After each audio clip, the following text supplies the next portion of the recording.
Aku tuh kaget banget dapat berita di TV, di artikel-artikel, di koran banyak banget. Itu salah satu pegawai pabrik yang aku kerja, itu kan mau pergi kerja.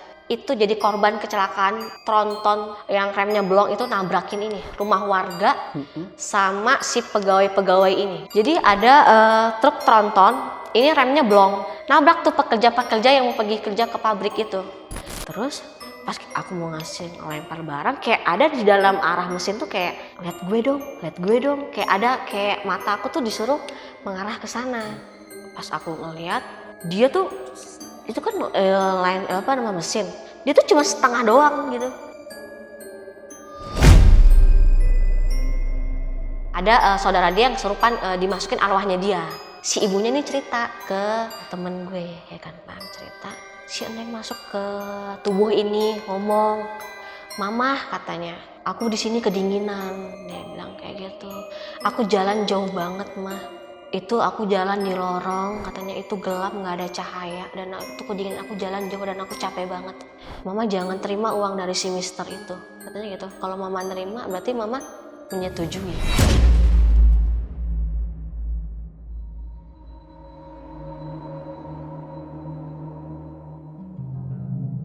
Halo semuanya, kembali lagi di Lentera Malam bareng gue Jamal, dan di segmen Saksi Misteri kali ini gua udah kedatangan narasumber yang akan menceritakan tentang kejadian horornya ketika dia bekerja di salah satu pabrik yang ada di Sukabumi. Sampai dia pun ngekos dan dia juga mengalami kejadian horor di kosannya. Nah, kita sapa dulu aja narasumbernya. Di sini udah ada Kanisa. Kanisa, apa kabar, Kak? Halo Kak. Oke. Kanisa, apa sih yang terjadi di pabrik itu? Kemungkinan ya, kayak menurut pendapat aku yang setelah aku alamin ini, kemungkinan itu kayak ada tumbal gitu Bang. Tumbal di pabrik itu? Tumbal. Tapi menurut pendapat aku ya, karena aku dengar cerita-cerita yang sebelum-sebelum aku, terus sampai aku sendiri pun yang mengalaminya.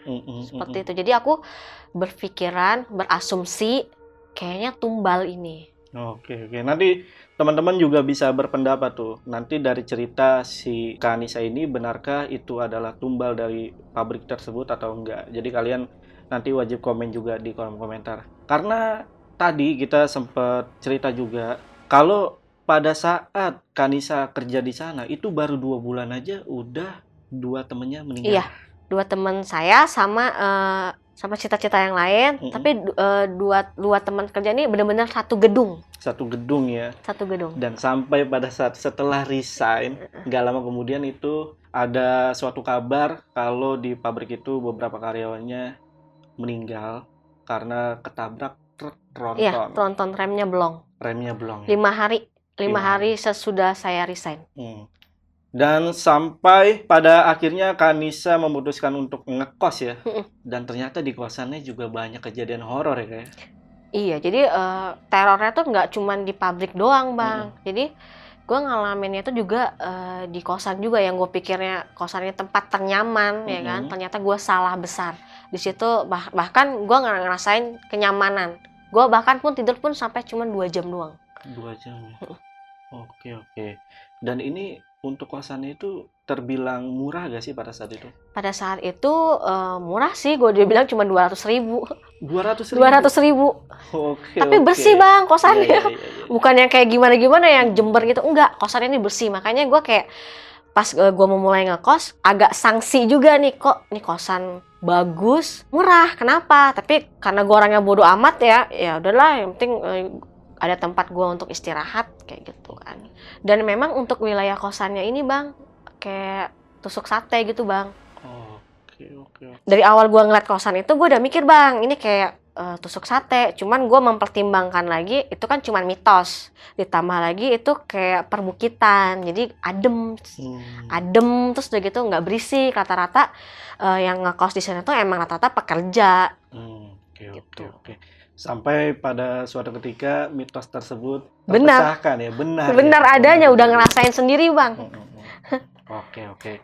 Dan buat kalian yang penasaran, simak videonya sampai habis. Tapi sebelum itu, gue mau ngasih tahu ke kalian kalau kalian mau jadi narasumber sama seperti Kanisa, kalian bisa langsung DM aja ke Instagramnya Lentera Malam, itu ada di @lenteramalam.id. Dan jangan lupa juga untuk mampir ke Spotify kita. Karena di Spotify kita juga menyiapkan atau mengupload konten original podcast di Spotify.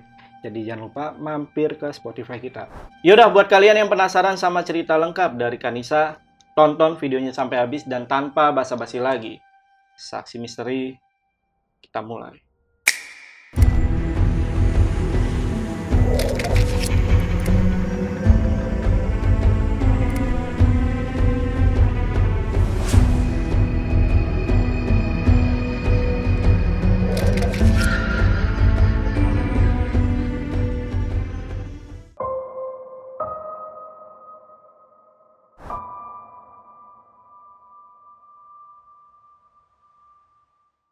Pengalaman ini terjadi di akhir 2012 sih. Sekitar 2 bulanan itu gue nggak kuat banget. Itu terjadi di salah satu pabrik terbesar di daerah Sukabumi.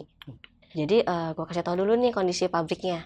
Kondisi pabriknya itu ada tiga gedung. Gedung 1, gedung 2, gedung 3. Itu tuh masing-masing gedung tuh sebenarnya satu wilayah, tapi dijadiin itu 3 gerbang. Gerbang pertama, kedua, ketiga. Masing-masing gerbang pertama sama kedua itu jauh banget. Itu jaraknya sekitar 1 kilometer. Gue kebagian tuh di gedung kedua. Asal muasal nih, gue nih kerjanya itu kan mau ngelamar tuh sama anak-anak. Karena kan dengar-dengar pabrik ini gajinya lebih gede, jadi tergiur juga lah kan kerja di pabrik. Ngelamar sama 2 teman, ternyata 2 temennya ini masuknya ke pabrik nomor 3. Sementara aku di bagian nomor 2. Misah lah ya? Misah. Nah, udah gitu, wah gue sendiri dong, kayak gitu kan. Akhirnya, ya udah sih ngelamar aja, saya fokus dah kerja buat keluarga gitu kan. Udah nggak mikir teman lagi karena emang kepisah. Udah gitu kerja, masuk kerja, waktu itu masuk shift pagi. Masuk shift pagi tuh pas masuk ke gerbang, ternyata jauh banget. Si gerbangnya ini sama si gedungnya ini jauh banget. Bisa 10-15 menit lah. Jauh banget. Jadi itu bukit sebenarnya tuh bukit diratain dijadiin gedung pabrik ini. Terus udah gitu hari pertama, kedua tuh biasa aja. Oh iya aku jelasin juga nih. Si gedung aku ini ada line-nya itu satu line itu sampai 20 sampai 23 orang. Jadi itu ada kayak 10 line. Line 1, line 2 memanjang gitu kan. Line 1, line 2, line 3, 10. Nah dari situ gue di line pertama nggak ada masalah apa-apa sih hari 1, kedua, ketiga. Cuman di pabrik itu sering terjadi kesurupan. Cash di pabrik ini sering terjadi kesurupan sama berantem. Kan cewek tuh rata-rata sering berantem tuh, cewek sama cewek berantem ngerebutin cowok lah. Terus sering juga kesurupan. Karena aku maklum kesurupan itu karena kan kita kan kayak di bukit kayak gitu kan, tanah banyak, tanah kosong juga di situ. Paling kalau mau pergi kerja, karena kan masuk pagi, cashnya itu mulu, kayak ada yang kesurupan di gedung ini, kesurupan di gedung ini. Sampai pada akhirnya minggu pertama itu udah selesai, aku mau masuk ke minggu kedua. Itu tuh produksi tuh naik tuh bang, barang produksi naik. Otomatis line kita kan cuma 10 line nih. Barang produksi tuh nggak cukup nih, nggak cukup di satu line, di satu gedung aja. Buka deh tuh gedung sebelahnya lagi nih, itu kan gedung kosong. Jadi dari masing-masing gedung ini diambil beberapa orang untuk mengisi si gedung yang kosong ini baru lagi nih. Diambil beberapa orang, tapi aku nggak termasuk. Aku tetap stay di gedung lama, gedung yang aku biasa kan. Besokannya ini jam 8-an gitu. Kok rame banget nih, aku mau ke toilet tuh kan. Ternyata ada yang kesurupan di gedung yang baru ini. Kesurupannya ini nggak 1-2 orang, tapi hampir 50% itu keisi sama si orang-orang yang ada di dalam pabrik itu. Jadi dia kesurupan, diobatin, mental lagi. Kesurupan, diobatin, mental lagi. Tuh pindah-pindah. Dan itu tuh mereka tuh bener-bener teriak-teriak. Terus ada yang nangis, ada yang teriak. Terus kepo dong ya kan, aku kan lagi di toilet tuh, kenapa tuh suaranya kan namanya juga di teriak-teriak kenceng banget kan, kesurupan katanya gitu. Hah, kesurupan massal? Kalau kita bilang massal berarti nggak 1-2 orang dong, rame ya kan kak. Itu katanya ada yang minta kepala kerbau katanya kayak gitu. Hah masa sih bang, se-ekstrim itu? Iya katanya kan. Oh ya udah, aku tuh nggak fokus lagi kan. Udahlah, gue ngejar target nih di line gue, balik lagi kan aku ke line si gedung itu akhirnya nggak dipakai itu udah di stop operasi. Yang gedung kosong itu? Yang gedung kosong, karena kan nggak memungkinkan untuk kita operasi, karena kan ada yang kesurupan. Jadi sebagian dibalikin ke lainnya masing-masing, sebagian lagi yang kesurupan ini suruh pulang. Besokannya nih, pas kita mau masuk ke gedung itu gedung yang kemarin kosong, itu tanahnya itu kayak dihancurin, apa sih namanya tuh, lantainya itu alus-alus. Gak mungkin dong kalau dalam satu malam itu orang iseng ngerjain segitu gedung gede banget.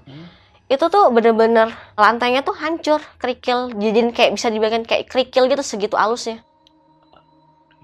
Jadi aku bilang, wah gila, ngeri juga nih kan. Itu bener-bener besoknya? Iya, besok kan dalam satu malam ditinggalin. Nah, terus keanehan pertama itu kan, terus aku masih yang, aduh bodo amat lah, gue kerja ya kan. Itu aku kan bener-bener gak punya teman di situ kan, karena keterbatasan bahasa juga. Jadi aku tuh dari Riau. Aku dari Riau itu aku pindah ke Sukabumi untuk melanjutkan sekolah SMP sampai SMA. Jadi aku bener-bener paham bahasa Sunda, cuman nggak paham banget. Aku ngerti, cuman aku nggak terlalu paham banget. Jadi aku bisa sedikit-sedikit, dan aku lebih bahasa ke Melayu ya kan. Jadi karena emang aku nggak punya teman, ya udah deh kayak gue fokus aja nih kan, gue kerja buat keluarga, fokus sama target ya kan, target si line ini. Karena kalau kita seandainya line itu target, kita dapat bonus. Oke, paham. Jadi tapi udah. Gimana tuh perasaan Kanisa ketika lagi kerja tapi di belakang ada yang kesurupan gitu? Aneh juga sih. Enggak sih, kalau aku sih kayak ada bodo amat, kayak karena aku kan cuma dengar nih, nggak ngeliat secara langsung. Tapi bener-bener teriakannya? Iya, kayak teriak tuh koceng yang gitu, yang bener-bener nangis segala macem kayak gitu. Kedengeran tuh? Kedengeran, karena kan gedung kosong kayak gitu kan, gedung Gema ya? menggema. Oke. Karena nggak ngeliat langsung ya, kayak bodo amat, kayak aku yang mikir, dia lah mikirin kerjaan nih, target gitu kan. Sampai pada akhirnya itu ngalamin bisa dibilang kan aku orang yang bodo amat ya. Sampai pada akhirnya di line ke-6 aku itu ada cewek, aku bilang Teteh, terus sebutnya Teteh kan. Si Teteh ini ngalamin kecelakaan setelah pulang kerja. Masih satu gedung sama aku ini. Jadi setelah pulang kerja itu dia kecelakaan, hancur setengah badannya, meninggal si Teteh ini. Aku masih shift siang tuh, masih shift pagi. Terus udah gitu shock dong, kayak gila, bisa dibilang teman satu kerjaan juga kan, satu gedung kan, tapi beda line ke-6 dia. Terus kita ya udah sih, kita patungan kayak uang bela sungkawa. Ini kecelakaannya terlindas atau tabrakan tunggal atau apa? Kecelakaannya itu dia itu tabrakan tunggal. Jadi emang katanya salah dia. Oke. Karena kan itu kan pabrik aku ini dilalui truk-truk besar kayak gitu, bis-bis. Nah, jadi dia tuh kecelakaan tunggal sih kalau bisa bilang. Bukan tunggal, kecelakaan, emang kesalahan dia sendiri gitu. Jadi setengah badannya ini hancur. Masih muda orangnya. Terus udah gitu kita patungan segala macam. Nggak taunya kita kan ada 2 shift nih Bang. Shift pertama aku shift pagi. Itu tuh masuknya itu kalau shift pagi itu jam 7 sampai jam 4. Kalau kita lembur itu sampai jam 6 atau sampai jam 6, batas maksimal jam 6. Nah, kalau shift 2 itu masuk jam 8 sampai jam 4 atau jam 5. Balik lagi nih kalau ada lemburan bisa sampai jam 6. Jadi si mesinnya ini cuman istirahat tuh 2 jam. Oh, tapi ada istirahatnya ya? Ada, mesin itu istirahatnya 2 jam. Atau kalau bahan produksi itu nggak ada, jadi baru dia tuh istirahat. Nah, kalau shift 1 udah pulang, itu kondisi gedung itu harus benar-benar steril. Kosong orang, mesin mati. Dan itu si misternya ini, yang si pengawasnya kita bilang mister, itu orang luar, orang asing. Itu tuh pasti bakalan ngecek ke gedung-gedung itu. Pastikan kan untuk masuk shift 2 itu akan masuk, harus gedung tuh dalam keadaan kosong. Udah kosong, shift 1 udah pulang, si misternya ini tiba-tiba ini ngecek si Teteh yang meninggal tadi. Ada dong. Ada, tapi kondisi dia diem aja. Lu ngapain kesini? Katanya mister, lu kok belum pulang? Katanya kayak gitu kan. Lu harus keluar nih, katanya kayak gitu. Si gedung tuh kan harus kosong. Terus si mister tuh ngomong, ini harus gue tutup nih, katanya kayak gitu. Lu pulang, katanya. Gue nggak mau tahu, katanya kayak gitu kan. Siapa head lo di sini? Kan kita kan masing-masing lain ada headnya. Gue minta ID card lo. Kita kan ada ID card. Dia nggak ngomong banyak, terus dia kasih tuh ID cardnya sama si mister itu. Besokannya, balik lagi kita besok. Aku masih shift pagi tuh.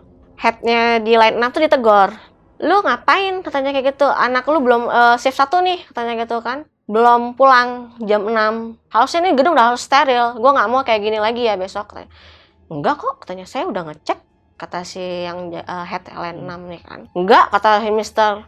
Ngaco lu, katanya kayak gitu kan. Nih ID card-nya, pas dilihat, Mister, ini anak yang baru kemarin meninggal. Gitu. Ah, yang bener lu, katanya gitu. Ya udah, nanti kita cek di data admin ya, katanya kayak gitu kan. Terus si Mister ngomong kayak gini, lu jangan ngomong ke orang-orang lagi ya, gua nggak mau sampai heboh ini berita, katanya kayak gitu. Nanti kita susah untuk ngerekrut karyawan, katanya kayak gitu. Takutnya karyawan yang ada juga pada resign. Pertimbangannya itu si Mister kan. Terus kata si headnya, ya udah iya. Tapi kan namanya juga dari mulut ke mulut. Iya kan, nggak mungkin nggak bocor. Dan ternyata nggak cuma satu doang, aku kan di gedung nomor 2. Baik di gedung nomor 1 atau nomor 3 itu pun udah sering kejadian. Siapapun yang meninggal karyawan situ, mau dia pulang kerja atau pergi kerja, dia pasti bakal balik lagi ke pabrik itu. Itu udah pasti. Cerita yang beredar di pabrik itu ya, yang dari senior-senior itu, kalau kita kan kaget ya, karena kita anak baru. Bagi mereka itu udah biasa. Nah, ini ketika Mister kan akhirnya dicek lah ya sama head ya tadi ya. Itu pas tahu beneran meninggal di datanya itu gimana perasaan Mister? Si Mister ini yang mereka tuh nggak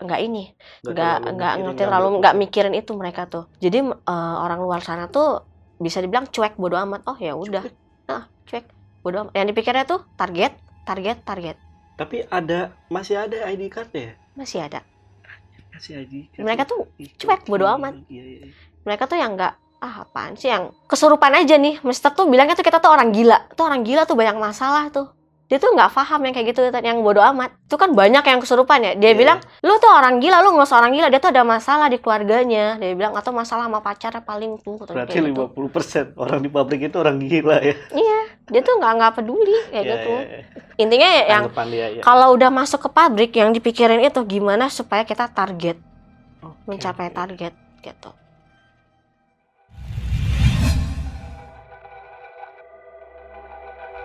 Saksikan proyek terbaru dari Lentera Malam di channel Telusur. Di sana kita akan membahas kisah-kisah horor dari pemandi jenazah, petugas kremasi, penggali kubur, dan masih banyak lagi. Jangan lupa saksikan selengkapnya hanya di channel Telusur.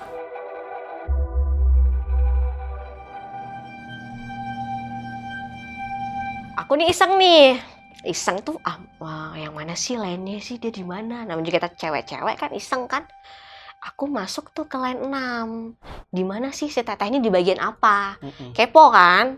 Nah, udah aku masuk jalan ke line 6, aku lihat-lihat dia kerja di mana. Itu asal-muasal aku ketempelan dia. Itu gara-gara mungkin sompral mungkin ya, bisa dibilang ya. Maksudnya tuh aku mungkin dibilang kayak gimana, kayak kepo juga kali ya. Kenapa sampai ketempelan ke aku kayak gitu kan. Karena aku udah masuk ke 2 minggu aku di shift pagi, diganti tuh shift malam. Aku masuk shift malam, gak ada keanehan segala macam. Biasa tuh kerja kan kalau shift malam, begini, hening banget ternyata ya. Karena kan gak semua gedung itu terisi. Jadi kalau shift malam itu, aku kan gedung aku nih kan ada 7 gedung, 3, 1. Di sini ruang sholat, toilet. Jadi toiletnya tuh di tengah-tengah gedung. Oke. Jadi ini gedung di dalam gedung? Iya, gedung dalam gedung. Gitu.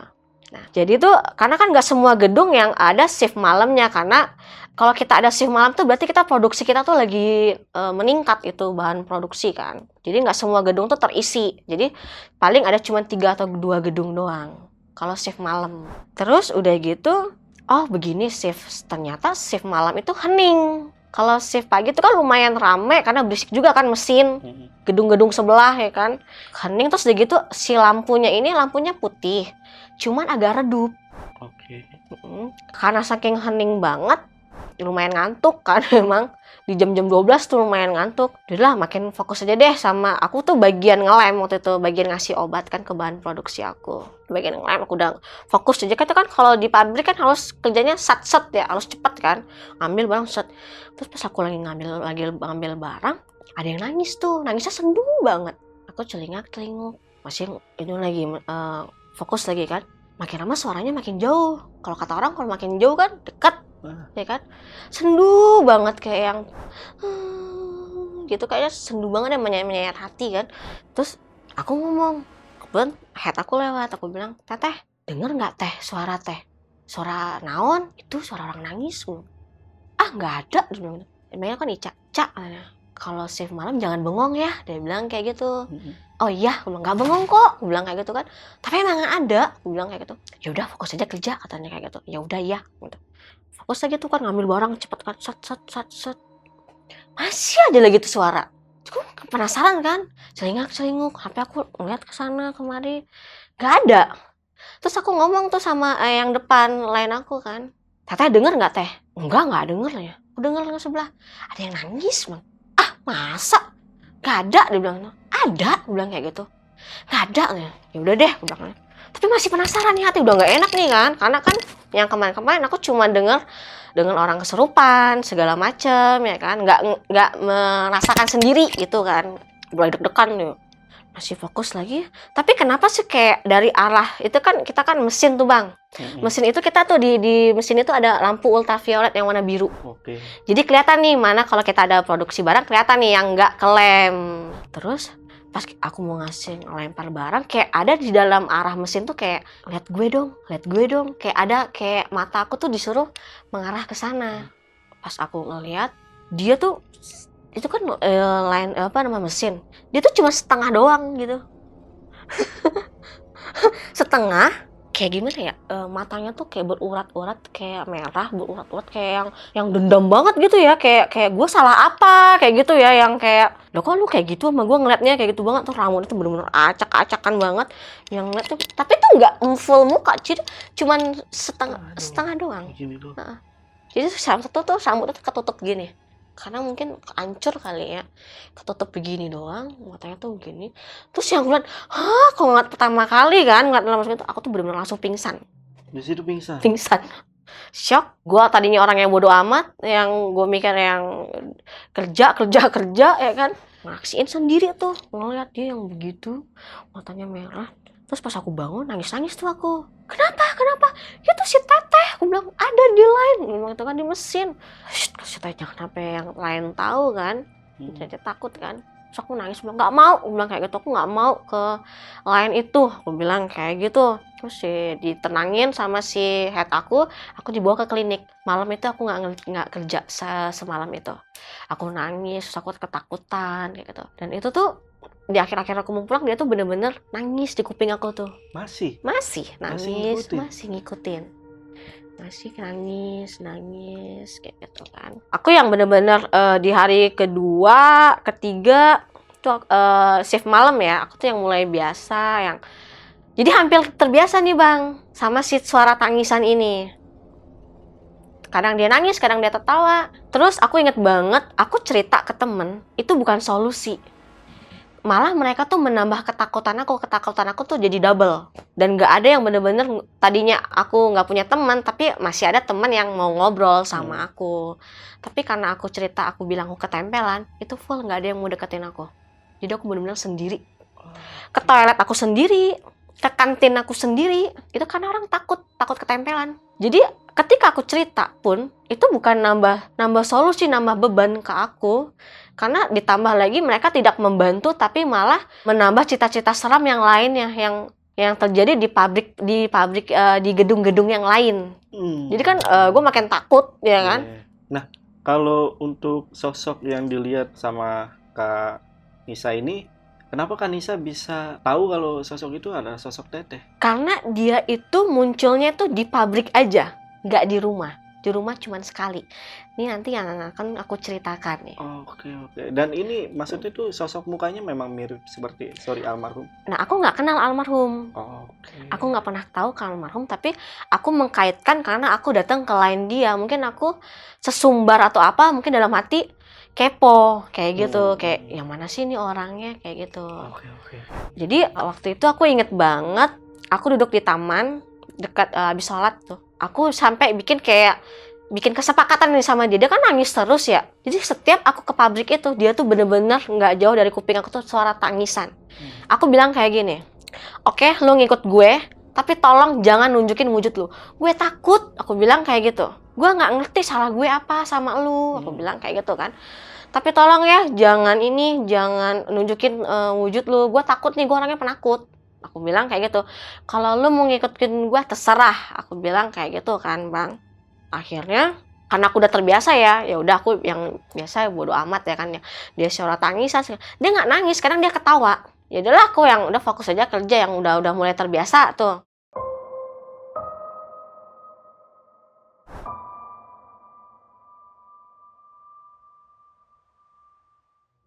Jadi ada kejadian lagi nih Bang, di akhir shift malam gue. Kejadiannya itu kan seperti gue bilang nih Bang, untuk toiletnya di gedung ini kan di luar gedung, di tengah-tengah. Jadi gedung, ruang sholat, toilet. Untuk kondisi toiletnya ini beberapa toilet, beberapa pintu, cuman nggak ada kuncinya. Jadi toilet tuh pintu toilet itu ngegantung Bang, setengah, nggak sampai full. Nah, ngeganjelnya pakai ember. Jadi abang tau nggak ember cat? Iya. Nah, kayak gitu kan yang warna putih. Nah, itu untuk ngeganjel si pintu ini. Jadi nggak ada kunci. Tapi bisa lah ya cewek sama cowok kan? Bisa. Oke. Nah, kan kebanyakan cewek. Iya. Ya kan? Jadi untuk satu gedung tuh paling cowoknya cuma berapa orang. Tapi emang si cowoknya gabung juga sebenarnya sama cewek. Cuman cowoknya tuh dikit banget, bisa dibilang tuh cuman berapa orang gitu, cuman dikit lah bagian-bagian kasarnya, bagian ngangkat-ngangkat doang barang ini kan. Nah udah gitu di akhir shift malam gue ini, gue masuk malam terakhir itu, toilet itu kan sepi, namanya juga kan di shift malam tuh nggak semuanya ya si gedung tuh kebuka kan. Tiba-tiba pas lagi produksi ini barang, si housekeeping tuh teriak, kenceng banget tuh, namanya mama lagi kan teriak, kenapa? Teriak dia, terus kita semua pada lari tuh ke arah si sumber suara itu. Pas gue liat itu, gue nyaksin sendiri itu si emak-emak itu ternyata ngeliat di dalam toilet itu, si toilet kondisi lagi kosong, terus ada suara kayak gitu. Siapa? Kata si emak kan. Terus nggak ada suara apa-apa, gak ada nyautan di dalam. Itu kayak gitu pokoknya. Karena tuh toilet pintunya kan nggak dikunci, sama si emak digeser tuh, dibuka. Itu tuh ngeliat salah satu yang pekerja pabrik itu, staff situ. Mohon maaf ya, dia lagi ngejilatin pembalutnya, ternyata dia tuh lagi haid.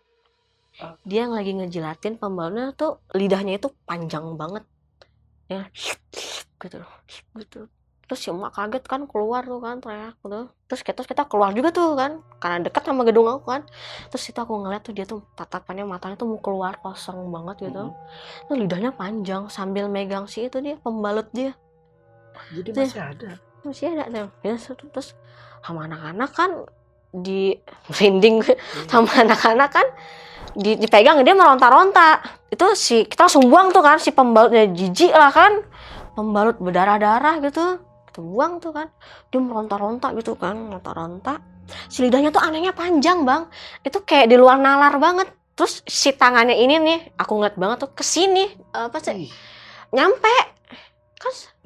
Kita kan nggak bisa ya normal ya, dia tuh nyampe, yang bener-bener, aduh gila, mati nih gue nih kerja di sini lama-lama nih. Dalam hati aku kan, teror bertubi-tubi begini ya kan. Dia nggak ngomong apa-apa, dia cuman kayak mau itu aja, si lidahnya tuh yang gitu-gitu pokoknya, keluar-keluar gitu kayak ular. Terus sama anak dibawa ke kliniknya jauh banget lagi Bang, ini pabrik aku. Kliniknya itu pertengahan antara gedung 2 sama gedung 3. Jadi kliniknya tuh di tengah-tengah. Yang kalau harus ke klinik itu kita harus menggunakan mobil. Mobilnya tuh kayak ada mobil yang arah ke sana. Itu jauh banget lagi kliniknya. Singkat cerita, malam horor itu yang aku ngeliat sendiri sama anak-anak itu udah selesai ya kan.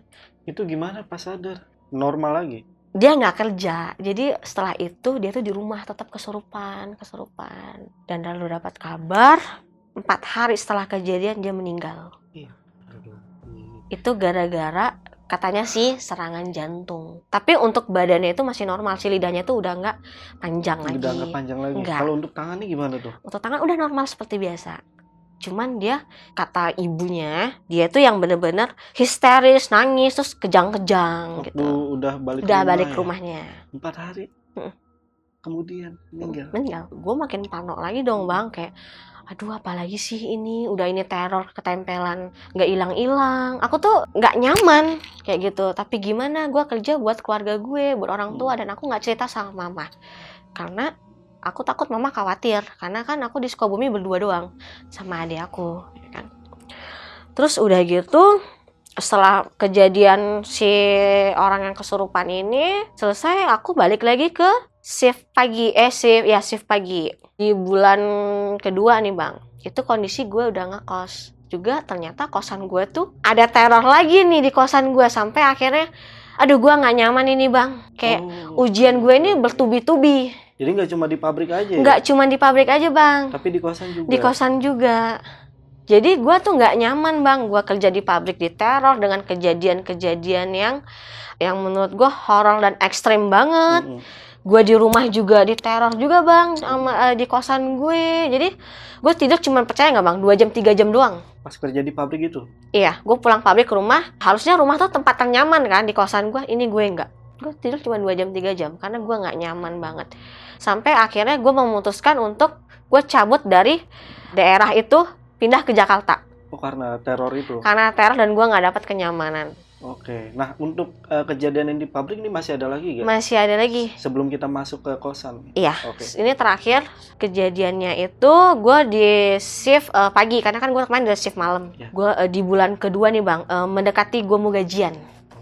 Jadi orang hamil itu nggak boleh ikut lembur. Oke. Jadi shift 1 pulang itu dia masuk pulangnya normal jam 4. Kita kalau yang lembur kan sampai jam 6 nih bang.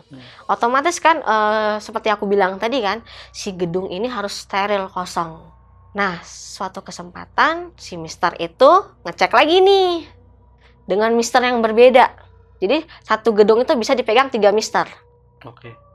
Dengan mister yang berbeda, dia ngecek lagi, kok ada nih orang hamil. Si mister ngomong kayak gini, kali ini lumayan nih dialog antara si mister nih sama si ibu-ibu hamil ini. Lu orang hamil, dia bilang gitu kan. Kenapa lu di sini? Katanya lu mau cari cuan. Dia bilang kayak gitu, ya kan? Karena kan lemburan itu lebih besar daripada si gaji pokok, ya kan? Si ibu hamil tuh dia diem aja. Tapi sorry, ini gue potong dulu. Itu keadaan jam berapa? Jam 6. Jam 6. Jadi sebenarnya udah pada pulang. Udah ya? pada pulang shift 1. Bahkan yang lembur juga udah pada pulang. Udah pada ya? pulang. Jam 6 tuh kan batas maksimal si lembur ini. Terus udah gitu, si mister ngomong, lu hamil, lu ngapain ikutan lembur? Lu mau cari cuan ya? Kerja lu gini banget. Dia bilang kayak gitu kan. Si ibu itu diem aja. Si orang hamil tuh. Hamil ngelus-ngelus perutnya kan. Kata si mister nih, gue minta ID card lu. Katanya gitu. Gue pengen tahu nih, head lu curang nih, mau licikin gue. Katanya kayak gitu. Masukin nama list orang lembur. Padahal lu hamil. Katanya kayak gitu kan. Terus dikasih tuh ID cardnya. Besokannya, biasa lagi nih head kita kan. Jadi nih gue nih sebelum masuk kerja nih pagi ini, kita tuh dikumpulin dulu bang di hall depan, di absen, nanti baru balik ke line. Nggak senam dulu ya? Kagak. Oh, beda. Terus udah, Ya, lanjut. terus udah gitu headnya dipanggil. Lu kenapa nih? Lu mau licikin gue? Katanya kayak gitu kan. Orang hamil lu ini, lu isiin lembur. Dia bilang kayak gitu. Terus enggak kok mister, nggak ada no. Malam gue lihat tuh, katanya maghrib dia bilang kayak gitu, ya kan. Orang udah gedung kosong dia datang. Kan emang kadang-kadang kan yang rumahnya jauh itu kadang udah datang lebih awal, suka datang ke line, entah naruh minum dia, entah naruh apa barang-barang di line-nya dia, ya kan. Enggak nih, ID card-nya ada, dia bilang kayak gitu. Terus dicek lagi tuh sama si head-nya kan, mister, ini ibu-ibu tuh udah meninggal. Yang bener loh. Iya, ini yang kita lagi urus di admin supaya dia kan, ternyata si ibu ini udah meninggal. Jadi tuh lagi diurus di kantor. Terus jadi kalau ada yang meninggal itu dapat ini kayak santunan dari perusahaan. Itu si mister nggak ngomong apa, langsung pingsan. Kali ini dia pingsan. Tapi mister yang sama? Enggak, mister yang beda. Ya? Dia pingsan. Jadi dia tuh hamil. Kalau orang hamil kan nggak boleh ini, nggak boleh lembur. Dia pulang tuh on time. Oke. Nih bang, kalau di pabrik itu, depan pabrik kan ada yang sering buka jualan-jualan ya. jualan makanan, jualan tempat make up atau kan kayak pouch gitu. Lebih banyak jualan pouch sama jual minum, karena di pabrik itu kita nggak boleh bawa tas. Kita cuman boleh bawa pouch atau tempat minum. Di depan pabrik itu banyak yang jualan seperti itu. Dia tuh udah balik sebenarnya ke rumahnya. Tapi dia balik lagi ke pabrik buat beli itu pouch itu.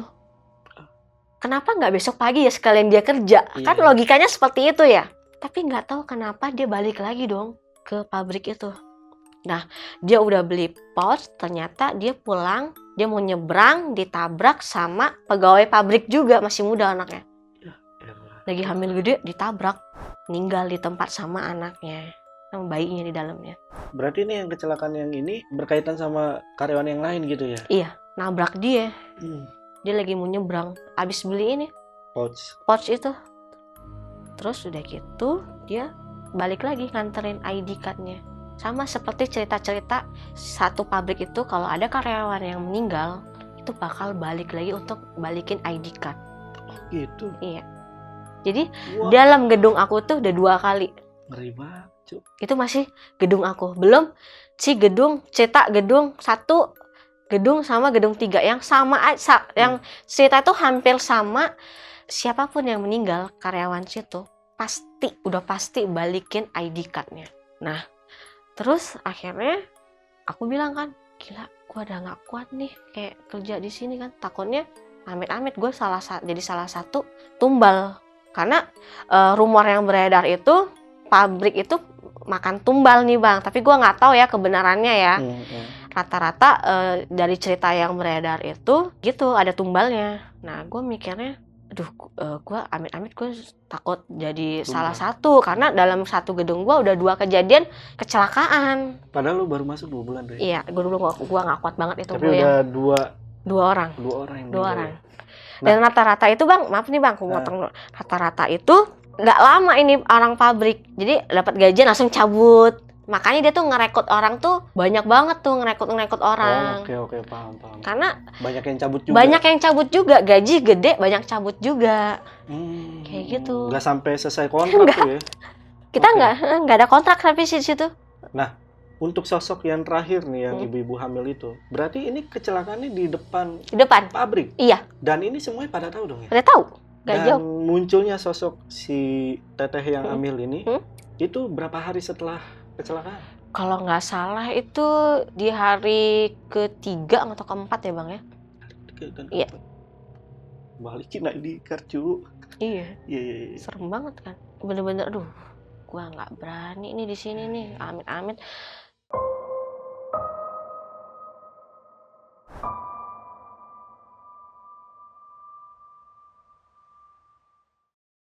Ada lagi cerita nih Bang, salah satu, tapi bukan di gedung gue ya. Gue dengar dapat cerita dari gedung sebelah. Gedung berapa nih? 3?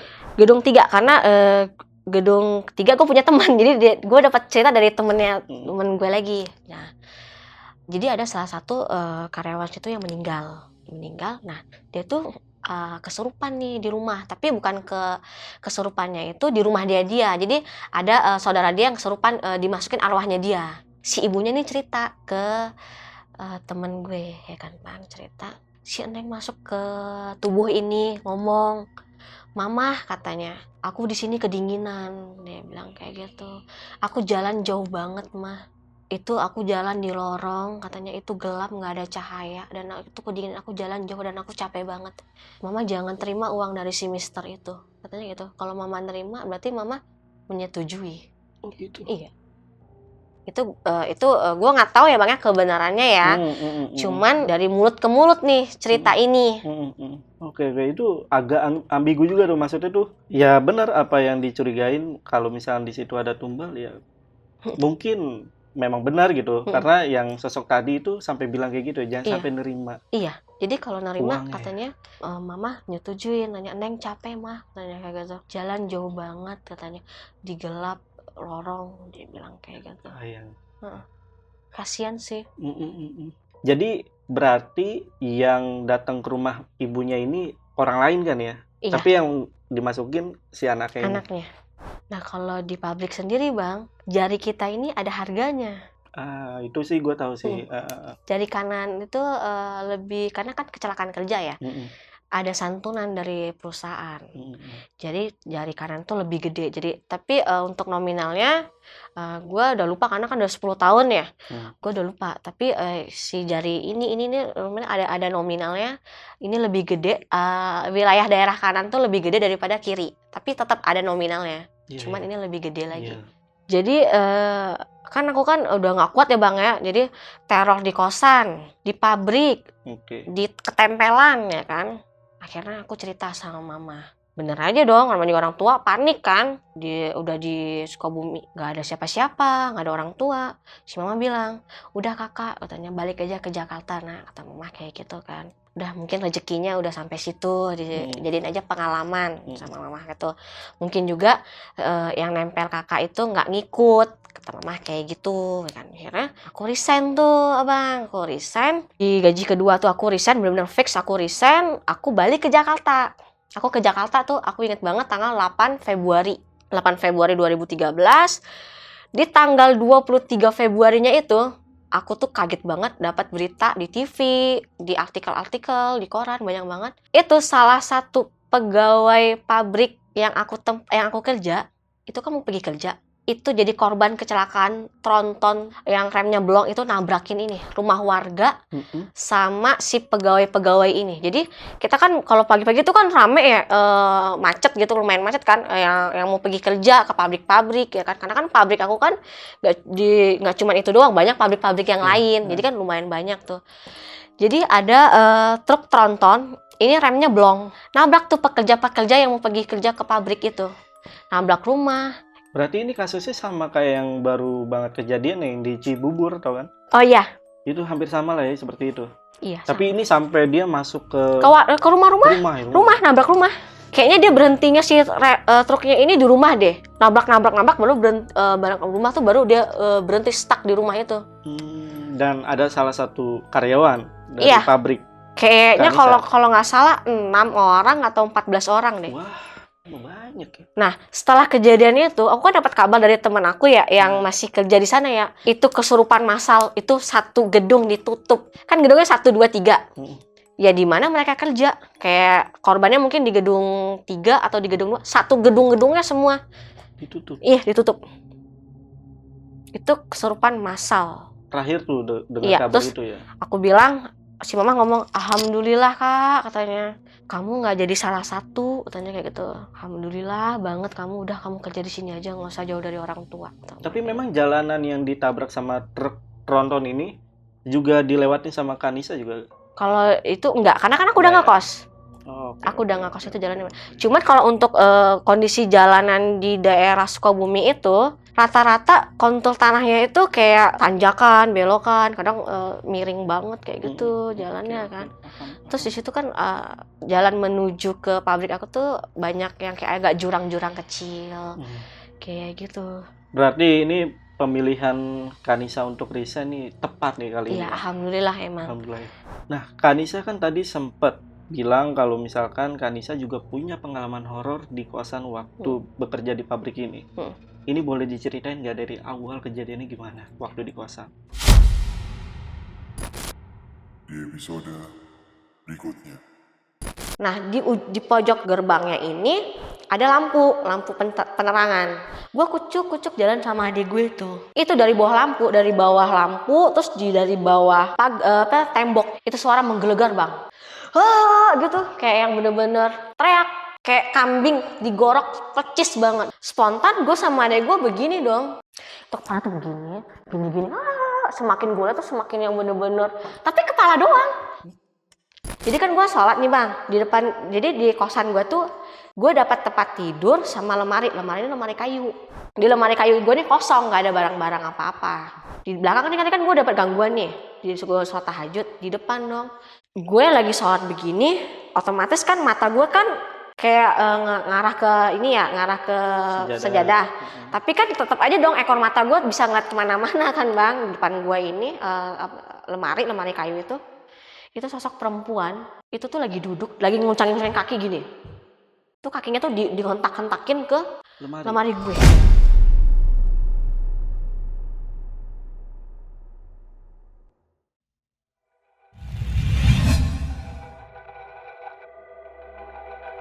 Saksikan proyek terbaru dari Lentera Malam di channel Telusur. Di sana kita akan membahas kisah-kisah horor dari pemandi jenazah, petugas kremasi, penggali kubur, dan masih banyak lagi. Jangan lupa saksikan selengkapnya hanya di channel Telusur.